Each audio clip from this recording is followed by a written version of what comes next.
Thank you, everybody, for coming today. You know, missing in politics today is honesty.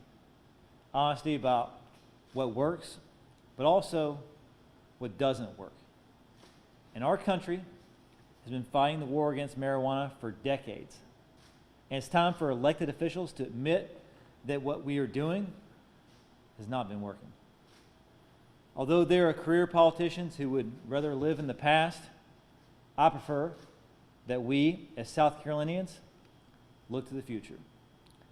That is why I'm running for governor, to bring South Carolina out of the past and into the future. Our marijuana laws are stuck in the past. They aren't practical, and they hurt more people than they help. They're based on myths, prejudice, and fear.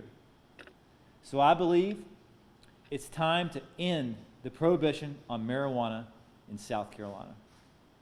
It's time to start regulating and taxing it. You see, for too many years, we've been burdened with the high cost of pursuing and incarcerating individuals for possession of marijuana and low-level drug arrest. Today, our state's murder rate has never been higher, and therefore, our law enforcement resources have never been more valuable. By legalizing and regulating marijuana, our law enforcement can focus on the violent crimes, and they can more effectively target dangerous criminals and get them off the street and keep them off the street. But refocusing our law enforcement resources is just one effect this policy will have. Another impact will be on our incredible veterans and any other person who's needlessly suffering through a chronic illness. While serving on the Veterans Affairs Committee in Congress, I heard firsthand from our nation's heroes. Nathan, an Army veteran in Dorchester County who served our country in Iraq, where he sustained a roadside bomb injury. You know, he told me that every night he relives that tragedy, and the only thing that can help him sleep at night is marijuana. There's also a story of a former Marine who was given a prescription for opioids for an injury, and then he refused to fill it because he was afraid that he would, just like thousands of others, fall into that cycle of addiction. He told me that what he wanted was the same thing that was legal in dozens of other states. You know, it's truly shameful that we ask these heroes to defend our freedoms abroad, promising them that we'll take care of them when they return, and then deny them that basic remedy that would help alleviate the pain that was incurred through their heroic acts. Or that our friends and family members who may be suffering through cancer or other chronic illness are denied the use of marijuana, which is proven to be a safer and more effective means of pain management. This is about compassion. And when it comes to our veterans, this is about taking care of those who've taken care of us. It's about taking care of our family, our friends, our neighbors, so that they don't suffer needlessly. Our marijuana laws continue to have a disproportionate impact on communities of color. A person of color is nearly 4 times more likely to be arrested for marijuana than someone who's white, even though they use marijuana at the same rate. Lives have been ruined over possession of small amounts of marijuana. And such arrests have turned thousands of South Carolinians into criminals when their acts would be completely legal in so many other states. And that makes it much more difficult for them to get a job, go to college, or get a loan. My proposal calls for expunging the records of anyone convicted of a low-level marijuana-related offense, giving people a second chance at life. Expunging these records will allow countless South Carolinians to have a more productive and successful life for them and their families. Regulating and taxing marijuana would also generate tens of millions of dollars in new tax revenue, allowing our state to finally provide critical funding to fix our schools, fix our roads, expand Medicaid, give our hardworking teachers the pay raise that they deserve, or even substantially cut taxes on South Carolina families. While it's unclear just how much revenue would be generated by regulation and taxing, Oregon, which has an even smaller population than South Carolina, brought in $133 million in revenue from marijuana taxes in 2020 alone. We could do a lot of good and help a lot of people with that money, and we should. The attitudes towards marijuana are evolving rapidly. Recent poll performed in April showed that 70% of Americans support legalizing marijuana, including 62% of Republicans and 67% of independents. The people are no longer divided on this issue. It's the politicians that haven't come around. Politicians like Henry McMaster, who've spent their entire careers perpetuating the myths about marijuana, scaring people into thinking that it's more dangerous than it is. And worst of all, keeping it out of the hands of the people that need it most. I think it's time to tell the truth, to be honest. And this governor may be stuck in the past, but I'm not. The war on marijuana was never based on science or practical measures. It was based on fear. It was based on prejudice and lies. South Carolina needs leaders who will be honest. Honest about the failures of the war on marijuana. And honest about the cost of it, too. I will be a governor who can admit when a policy fails, and I can tell you with absolute certainty that the prohibition of marijuana has done exactly that. We owe this. We owe this to our men and women who have served our country bravely. We owe it to those who suffer chronic illnesses, who just want relief from their pain. We owe it to the communities of color that have been unfairly impacted by these archaic laws. And we owe it to our economy, our farmers, entrepreneurs, to not turn our back on this incredible financial opportunity. Ideas like these are the difference between a leader of the future and leaders who are stuck in the past. Now, it's my honor to introduce a good friend and powerful voice on this issue, the former United States Attorney for the state of South Carolina, Bill Nettles. Thank you. Yes, my name is Bill Nettles. I am the former United States Attorney for District South Carolina, which meant for 6.5 years I was the Chief Federal Law Enforcement Officer in South Carolina.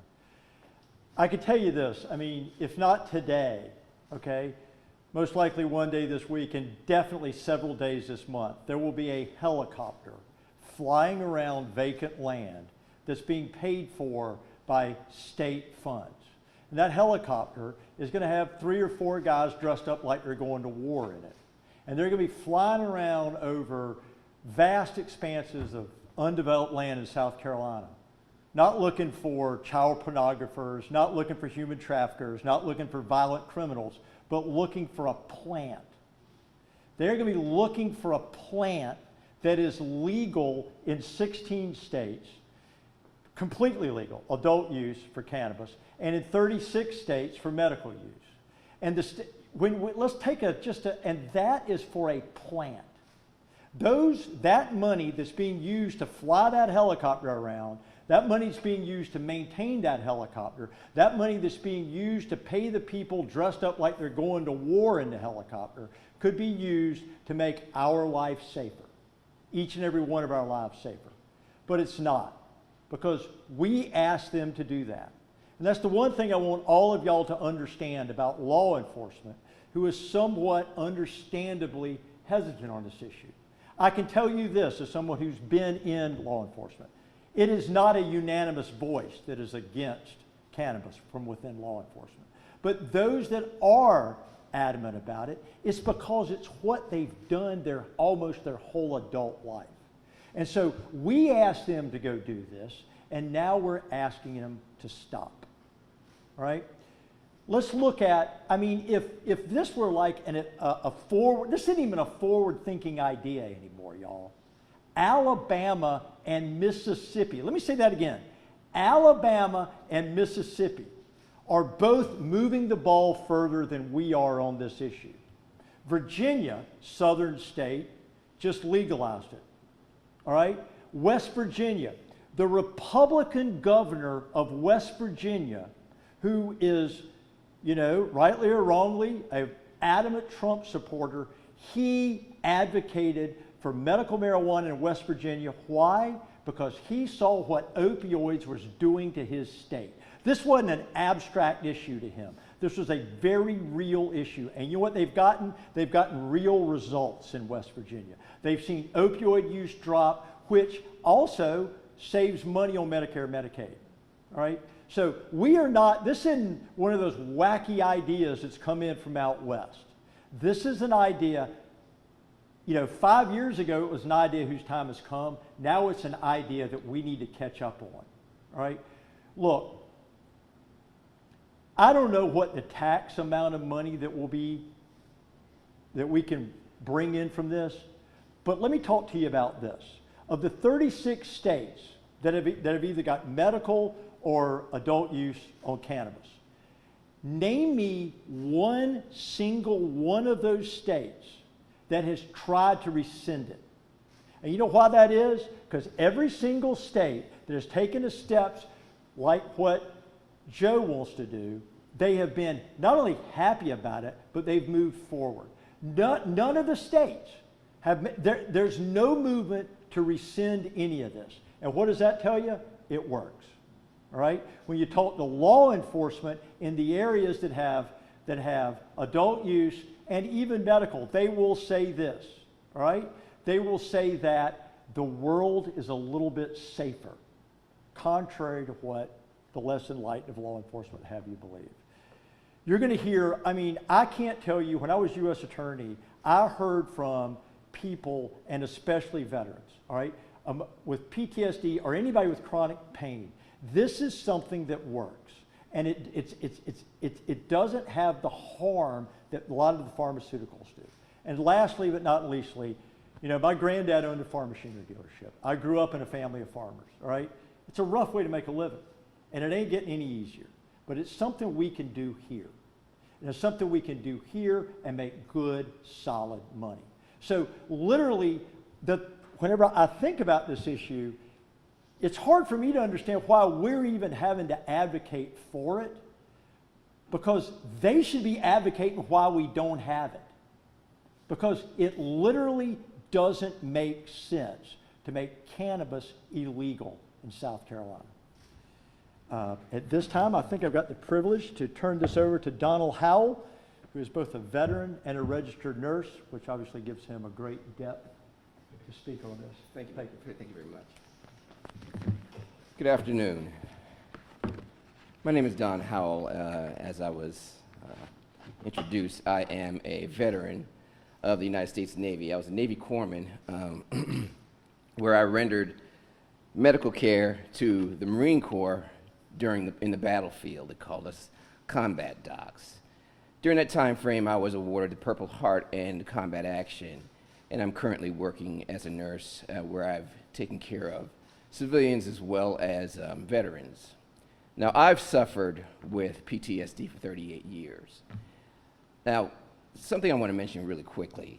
The care for veterans when it comes to PTSD has increased exponentially over the 38 years that I've possessed it. And it's important to know that we want our veterans to seek care as quickly as possible. Now, we're talking about cannabis in this particular talk, and I want to do a little housekeeping. It's important that veterans, and I know that they tend to self-medicate themselves in order to mitigate the pain that they suffer from PTSD. But I want to tell my vet brothers and sisters that it's important for you to build a dialogue with your physician, an open, non-judgmental dialogue, and openly discuss what you are doing in terms of illegal substances in order to mitigate the problems that you tend to have with PTSD. I just want to put that out there first. As you know, the Biden administration is ending the longest war in U.S. history. What this translates into is that there's going to be thousands of veterans who will also suffer from PTSD. And my hope during this talk is that they won't have to wait as long as I have in order to get definitive care. PTSD symptoms include a major depressive disorders, anxiety, stress, overwhelming insomnia, and mood regulations and substance abuse. Now let me break a few things down. Veterans with PTSD commit suicide of upwards to 17 to 20 persons per day because of PTSD. One of the driving factors is the major depressive disorder. And what drives that is a lack of sleep.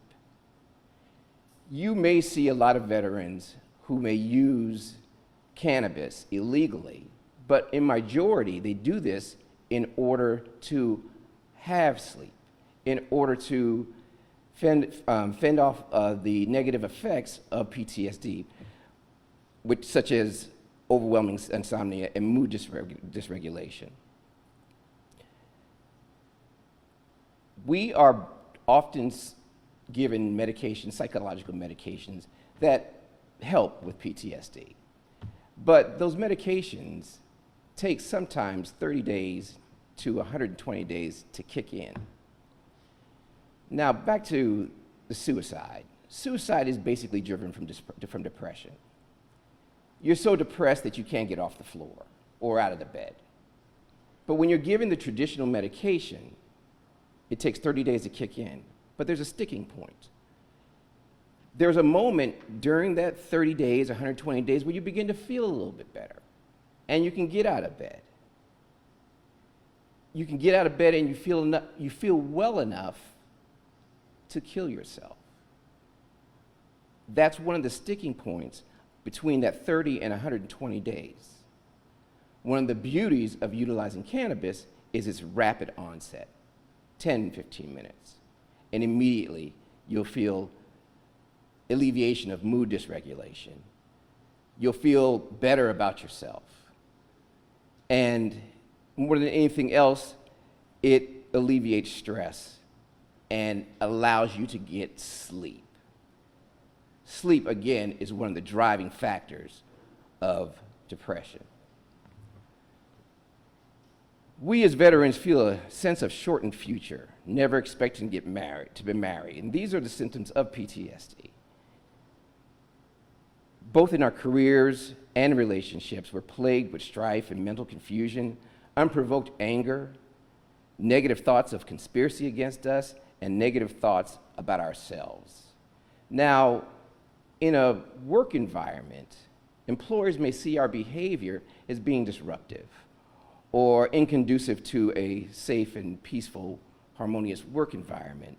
But these are just symptoms of PTSD. We have problems dealing with current situations. And once our employers and our families view us as that disruptive, that angry person, then we're shunned. We divorce. Life doesn't smile upon us as it would a normal person. So it's important for us to understand that veterans suffer in all aspects of their lives. Veterans with PTSD don't always fully recover. So that means that they're going to have care for the rest of their lives. They're going to be dealing with PTSD for the rest of their lives, and they require care for the rest of their lives. And they'll seek medications for coping. alcohol, other drugs, to alleviate those aforementioned symptoms. So it's important that we understand the psychological issues that we suffer and while living with PTSD. In the past, we have been prescribed medications to mitigate hyperarousal, nightmares, and moods. The medications come with side effects ranging from intolerable drowsiness, confusion, sexual dysfunction, anxiety, and insomnia. Furthermore, some of these medications take a long time, as I had mentioned before, in order for it to kick in.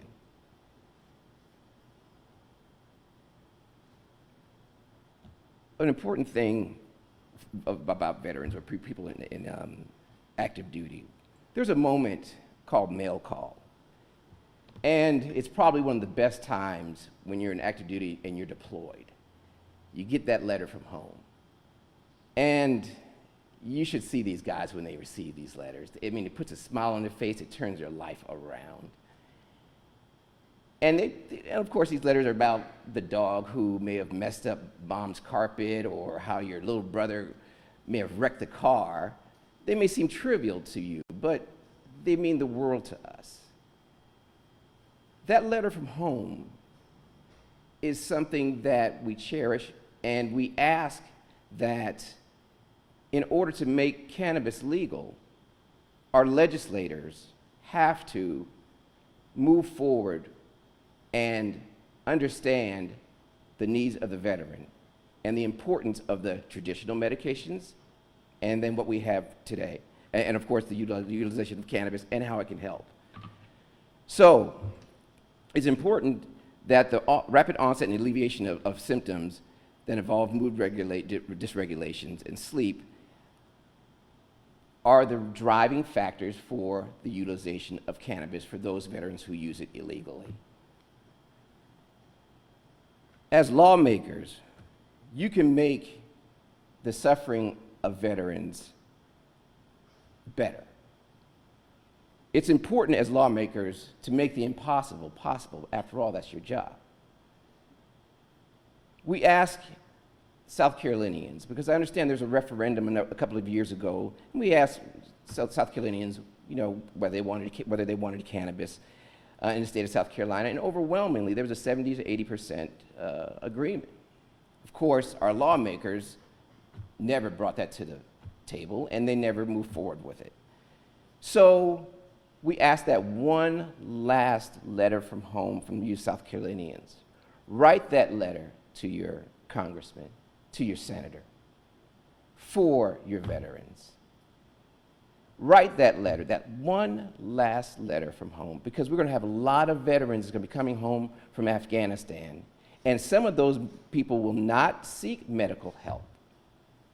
So by legalizing cannabis, it will give them an alternative to the medications that we presently have with rapid onset.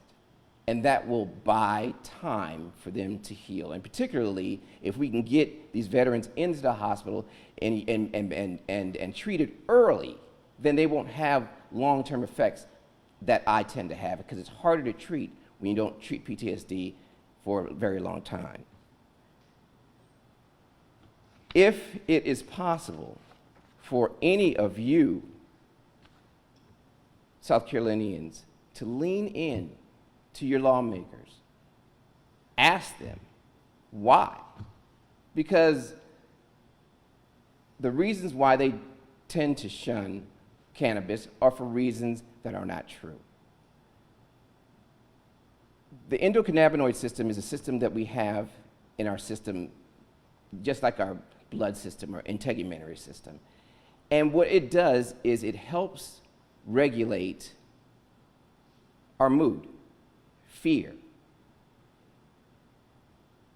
The cannabis plant works homogeneously with it.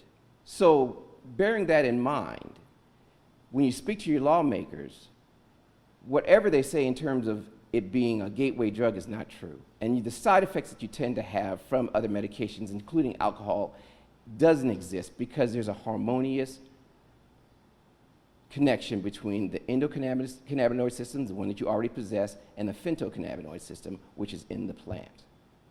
So once again, thank you for having me. Thank you for listening to the voice of the veteran, and I hope that all of you would lean into your lawmakers to ensure that this law is turned around and made legal. Thank you. At this point, I'm going to invite up to the podium to Jason.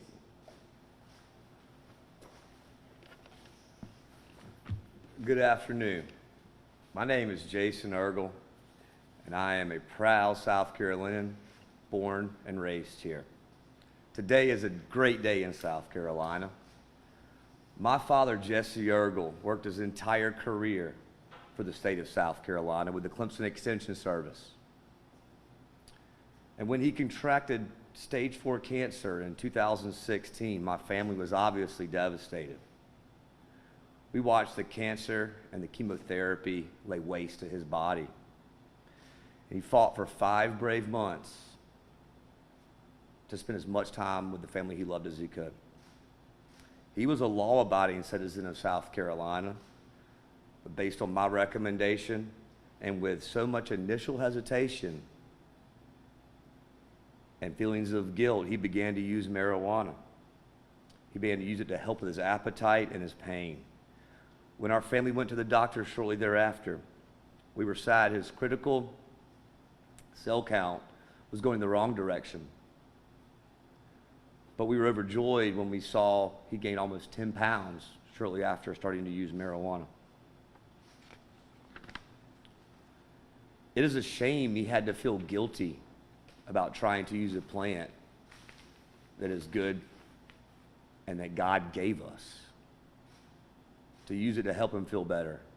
How dare our government officials try to get between God's plants and someone who is doing no harm by using them for some relief during a painful struggle. I take, in memory of my father, personal exception with Attorney General Alan Wilson saying marijuana is the most dangerous drug in America. I have great respect for the medical community, but the 100% actual true facts are that the medical community has killed tens of thousands of people annually due to overprescription and overdose of opioids. And that is due to a corrupt system of influence from billions of dollars from pharmaceutical companies. All the while, not a single person has ever died from an overdose of marijuana. Again, I take, and maybe my father, personal exception, that Alan Wilson says marijuana is the most dangerous drug in America. My fellow South Carolinians, that is a lie. He lied to all of you. In 2016, I began to work with many other brave South Carolinians to help obtain a legal path to hemp cultivation in our state. We succeeded after a tough battle against the rampant corruption within our state. I wanted to pick up where my dad left off, helping farmers, Clemson Extension in South Carolina. I wanted to help struggling farmers in our state. I wanted to give them the option to grow another one of God's plants and to help with their decreasing revenues and decreasing margins. It's a clean plant that can help rejuvenate the soil.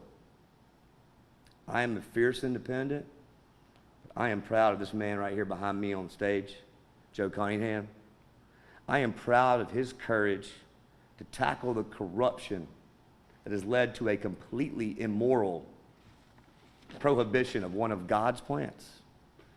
Agriculture is the largest industry in our state, and the potential revenues and tax windfall that are seen in other states from one of God's plants could greatly help our state economy and our agricultural industry recover. My fellow South Carolinians, there is no logical reason to continue the prohibition of one of God's plants, and anyone who tells you different is lying to you. Joe Cunningham is telling you the truth. Please, my fellow South Carolinians, Support Joe Cunningham for governor, and please help us end prohibition on one of God's plants. Thank you.